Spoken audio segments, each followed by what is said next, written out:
Huh? Where'd they go? Hello! 1 second, let me go call. I need to go call Gura and Amelia into the room. There they are. I knew you guys were here. You were just hiding. Hello. What were you doing under the table? Did you I drop dropped some something? cookies. They were Gura, you're so small. Yay! I'm gonna explain to you guys, everyone in chat, and you guys, everyone watching today, what exactly a TTRPG is. So basically it's a form of role-playing game in which the participants describe their characters' actions through speech, and the participants determine the actions of their characters based on their characterization, and the actions succeed or fail according to a set system of rules and guidelines. So within the rules, players have the freedom to improvise, and their choices shape the direction and outcome of the game. A lot of times you guys will be speaking as your characters, without even saying like, okay, I'm going to speak as so-and-so. Now, I'm going to speak as Bob. You just speak as them. Roleplay. Right, exactly. Yeah. We use D10s. A D10 is a 10-sided die. So D just stands for dice. Exactly. Die. And basically, rolling those dice will determine your ability to perform an action. So, the setting. What if monsters were real?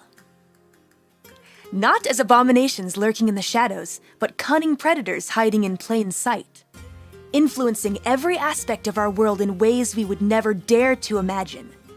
What if you became one of them? What if you didn't? Enter the world of darkness.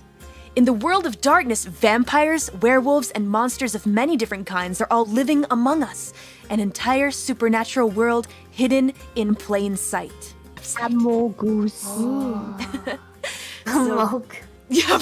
Hey, I knew someone was gonna say that. Ready. All right. Let's go! So, character creation is really important. We're gonna go hop over here. All right, here we are. So, I have my example character sheet. Character creation is important here. However, roleplay is king in the games that I GM. If the characters can come up with a very clever way to get out of a bad situation, even a fail can pass as a success. If we're going to first, however, go around the room, and I just want to hear the most basic of basic things that you guys have planned for your character. You don't have to have any big plans for them or even a detailed description. If anyone would like to volunteer to go first. Me. Okay, let's see what you got. So the name is maybe not final, but Tiara. Oh. Very original. Tiara is a young woman who trains and owns crows and owls. She grew up in another continent in a rich family where she had a pet owl called Uhu, which is her favorite and still follows her to this day. She also knows how to use guns and carries two with herself because her brother is a hunter, but she herself does not like to fight very much.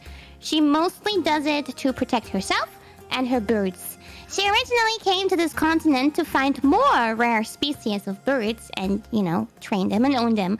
Since she came from a different continent, however, she doesn't speak this language here perfectly. And communication issues arise sometimes. Also, her clothing style seems foreign and out of place, so she gets a lot of weird looks. She's more a quiet type of person who doesn't trust people easily. She has a habit of forgetting where she puts things, but usually her owl knows what she's looking for and brings it to her. She also doesn't understand technical stuff much and doesn't know how to use her phone except for taking cute photos of her birds. The end. Wow! My That was so God. detailed. Who's next? I share mine. Okay, Watson, let's see what you got. Mine is Watoto. Goblin-like conspiracy nut who is here to dismantle the system as much as they can. And a little sleazy, you know? A little sleazy. That's all I have. That is perfect. That is the perfect. Dismantle the system! Oh, this is gonna be fun. I can already tell we're gonna have some good interactions with Watoto. Who's next? I can go. All right, Gura. Let's hear what you've got planned. My ideas are a little spread out still. Okay. I don't really know exactly what I want to do, but the idea I have is I want to do because I wanna role play this character really well. I want to do a dark mystery lady who I have like the shadows, right? So she moves like the shadows or she stays in the shadows predominantly. Wow. As I was thinking about her profession, and I don't know if she's either gonna be a traveling banjo bard or potentially some type of mercenary of some sort, but I don't really know quite yet. Good. And finally, we've got Ina. Ina. So I was thinking about maybe having a not a scientist type of character. But in reality, they're just a very tired grad student. I love that. And they're like scientist and inventor, so they can like make stuff on the fly. Ooh. But they're kind of, I guess they have a pessimistic way of looking at life. That's it. That is really neat, actually. A good scientist is good to have in our team. So, we're gonna go ahead and dive into these character sheets, and we'll show each of your character sheets at the end. Go to Virtue and Vice. These will be important later on because your character can get special bonuses, I will explain later, if they take an action that is related to either their virtue or their vice. Now, let me explain first the dice rolling in this game. You guys have D10s, right? How many D10s, though, do you have? Do you know? Do you know how many dice you're rolling? No. Exactly. You don't, because we haven't put the dots in yet. We haven't assigned the dots. However many dots you have for a certain roll will reflect how many dice you roll when you're performing an action. So, for example, say that you want to do one of the most central roles in this game, which is a perception check. Perception check is basically to look around. You roll to look around and see what the F word is going on. The perception check is going to be your wits plus your composure. Dots. So for example, say that you have, this is just for example, you have 2 resolve and 3 composure. Dots. When I say roll perception, you do the math. Resolve, 2 plus 3, composure, you roll 5 d10s. And basically, how many successes you get from that roll will determine whether the action succeeds or fails. Wait, why did I put resolve? No, it was wits and composure. You guys are right. Sorry about that. So, if you go down to the bottom of the sheet and read the fine print down here. Attributes 5, 4, 3. What that means is that, let's see, for each box, you can either have 5, 4, or 3 dots assigned to the box. For example, for presence, manipulation, and composure, I'm going to put the 5 here. I have 5 dots to spend in this particular area. For intelligence, wits, and resolve, we're gonna put 3. And when it comes to strength, dexterity, and stamina, 4. 4 in each? 4 for the whole box. So, for example, strength, dexterity, and stamina, I have 4 dots to spend. Where am I going to put them? 2 dots more in stamina, and then 2 more in strength, but he's just not very dexterous. Now we're gonna go to the next really fun part, which is skills. So for skills, again, like attributes, we have 3 sections, okay? This time they're labeled mental, physical, and social skills. So for your skills, like attributes, remember we had 5, 4, 3. For skills, we have 11, 7, 4. Mental, this is gonna be rough, because for mental, you can see it says -3 unskilled. What that means is that there is a -3 dice penalty if you have no dots in that skill. Oh. Yeah. Yikes. Okay. Mhm. It's rough. All the others are just -1 unskilled. Oh shit. Okay.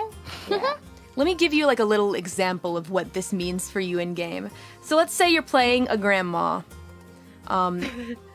And grandma just has no dots in computer whatsoever. She's really not very good with technology. So let's say we're gonna use wits for this role just because she's making a quick internet search on where she can get some high quality thread for her newest knit scarf for her granddaughter. So she does a wits and computer roll. She has 2 dots in wits in this situation. Okay, let's say that our grandma has 2 dots in wits, but no dots in computer. Because she is unskilled, that's a -3 penalty to her roll. Do you know how many dice grandma has now? What is 2 minus 3? -1. Correct. Because it's -1. She's trying her best. Because it is -1, when grandma rolls to do that check, that internet search check, she has to roll something. You can't roll -1 dice, right? So we give grandma 1 die. It's a pity die. All right? She has to roll it. Now, in this situation, because she only has 1, and because it's 0 or below, maybe just below 0 is fine. Because that roll is below 0, it's treated differently. Her result is treated differently as like a normal roll would be. So grandma needs to get a 10 to succeed at this. If she doesn't get a 10, she fails. No pressure, Grandma. If she gets a 1, here's what happens. Here's what happens if grandma gets a 1. Grandma realizes that she forgot to reload her shotgun the other day. So she loads up her shotgun while she's trying to simultaneously search for this thread for a knit scarf. And accidentally, the gun goes off, shoots the computer explodes into bits, falls out the window, hits someone on the head, somebody dies. Grandma rolls back on her chair, falls over the banister, breaks 3 ribs, has to go to the hospital, and she doesn't get her knit scarf. It's rough for grandma. Oh my god. It's called a dramatic fail, so be sure that you watch out for those. Yeah. Now, let's go on to specialties. You guys get 3. Now, when it comes to specialties, basically, you choose one of these skills, and you choose something to be very proficient in, and you get a +1 to your roll. So for example, I want one of specialties to be in athletics, and it's running away. It's in a situation where he's running away from something. I'll roll athletics plus, let's see, in this situation, I'm gonna make it a strength and athletics roll. Let's see, 3 plus 3 is 6, and then plus the specialty in athletics is 7. Your specialty can be in anything. Anything. Next up, let's see. Let's go ahead and do the easy stuff. Let's fill in the easy stuff first. So before we go to merits, let's go to health. All right. So your health is going to be important in battle. So, and especially for sustaining damage, be sure to keep your eye on your health. So health is going to be your stamina plus your size. So everyone's size is 5, unless you are incredibly small or incredibly big. Now, next, let's do your willpower. So your willpower is going to be your resolve plus your composure.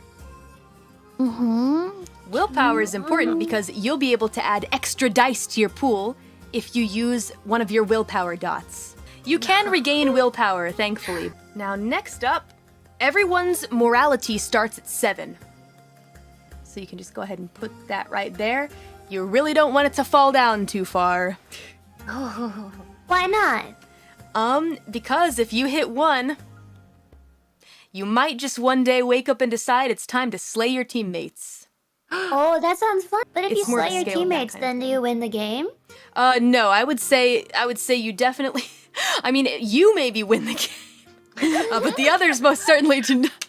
I win the game of life. I don't think. Yes, you will win. You will probably. I mean, it depends on what you mean by win, I suppose. The definition of winning is. Next, we got your speed. So your speed is going to be your strength plus dexterity plus 5. Next up, we've got defense, which is the lowest of dexterity or wits. So whatever is lower for you is what your defense is going to be. Next, initiative mod. This is really important because when you roll dice for your initiative mod, it's going to determine the turn order. So, your initiative mod is dexterity plus composure. Chad will roll 1d10 plus 2. Oh, So for example, let's say that Chad rolling his 1d10 gets an 8. 8 plus 2 is 10. So Chad's initiative mod is 10. Oh. Hold on. It's 10. But let's say another player rolls a 1d10 and they get a 7. But their initiative mod is 5. 7, 8, 9, 10, 11, 12. So they're 12, so they go before Chad.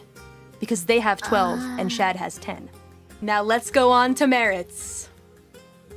Yabby.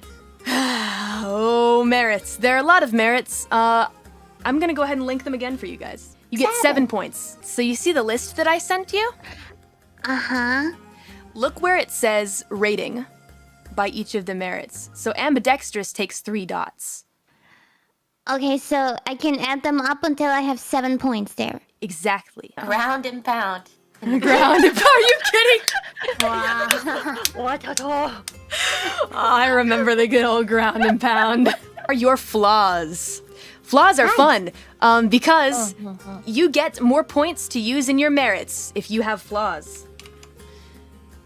To make your character more well-rounded, here is the list you guys can use. Basically, what flaws are is if your character has a flaw, you're going to take penalties to your dice pool if your flaw gets in the way of your roll. Okay? So, for example, bad liar. Let's go with that. If you're a bad liar, you're going to take a penalty to your roll to try and lie. But because you have that flaw, and it says here bad liar, 1 point, you get 1 free point to use in your merit. Okay. I put a deranged and dyslexic. I think while you guys are finishing up, I'm gonna go wash my hands because it's starting to get hot in here. Okay. Yee. All right, so I'll be back in just a moment, but you guys feel free to continue talking. I'll just be under the table. I just Gura. put unknown for age. Gura, you my want some name? chicken? Some chicken. Mm. Sure. Okay. There you go. Ah, wait, this one. Yeah. Take some chicken. Yeah. Mom. Thank you. You want to? Wait. Hey. Wait, I'll come over to you.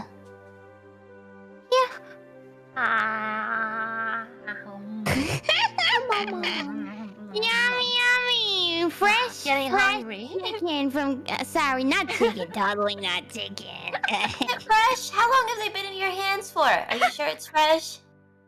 Hey, no, those are fresh. I actually didn't have them in my hands for a while now. 8 months. Oh, okay.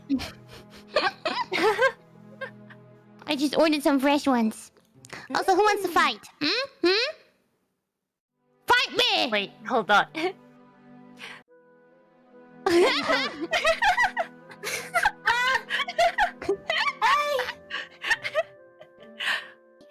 You see Ina, now you don't see Ina.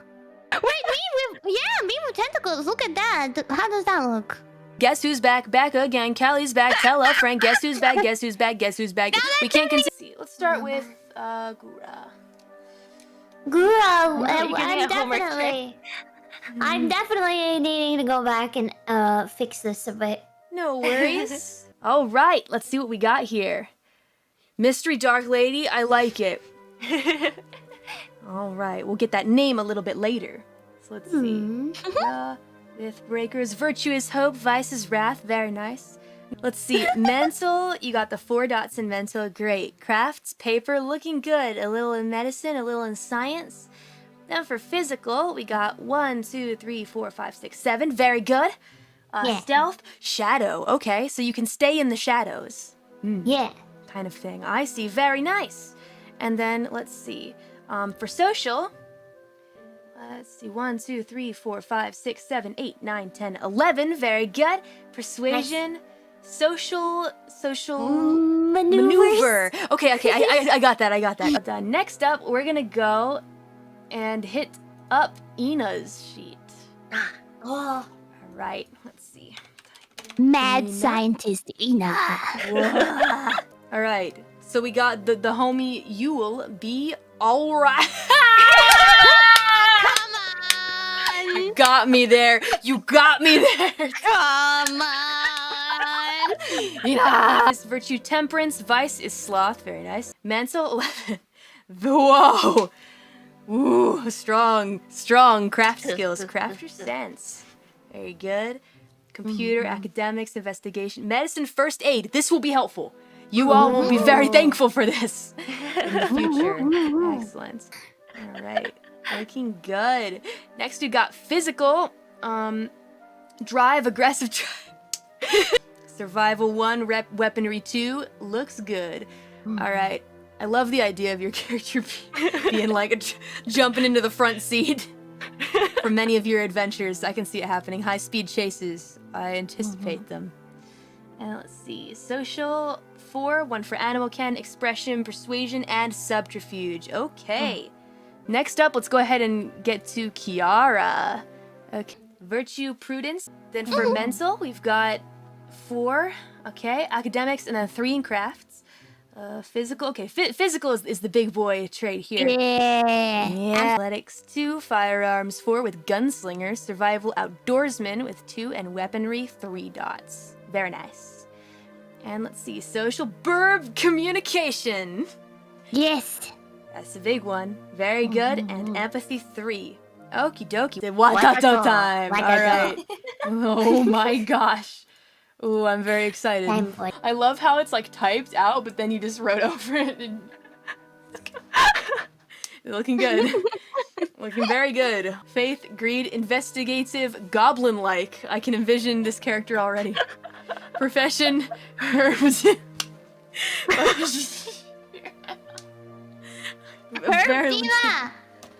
Very legitimate. I grow herbs. Yeah, he grows herbs. Okay. Yeah, very, very helpful. You guys may think now. Hey, listen. I don't know what you guys are thinking, but seems normal to me. Let's see. Mental. Okay, looking good. 1, 2, 3, 4, 5, 6, 7, 8, 9, 10, 11. Okay, wow, pretty high. Let's see. Crafts, alchemy. Okay. A little in computer, investigation, medicine, occult, politics. This will be useful so you don't have to take those really heavy -3 unskilled penalties. Nice. Yeah. Okay, and then we've got for physical 2 in brawl, larceny, pickpocket. Oh no. Oh no. Scared of Watoto. Oh man. I'll steal your equipment. Oh no. You guys gotta watch out for Watoto's slippery fingers. Oh man. Let's see. Survival luck. Oh gosh. All right, this is gonna be fun. This is gonna be fun. Add a little bit of luck into your dice pool. I can respect it. And then let's see. Social, a little intimidation. I love to imagine Watoto Very intimidating. Oh my gosh. Don't be fooled by that small goblin-like appearance. And then we've got Streetwise 1 and Subterfuge 1. Okay. Each of you guys will make your first rolls in your either tutorial session, or for some of you who are pretty busy, we can just do a lore video. Eventually I want to come up with like a cool way to like say goodbye and end these streams like a yo clap like kind of thing. But we'll do that later. We'll do that later. For now, I think we can just say bye-bye. So yeah, thank you guys so much for tuning in, and we'll see you again soon during our next adventure. Yeah. Bye guys! Peace!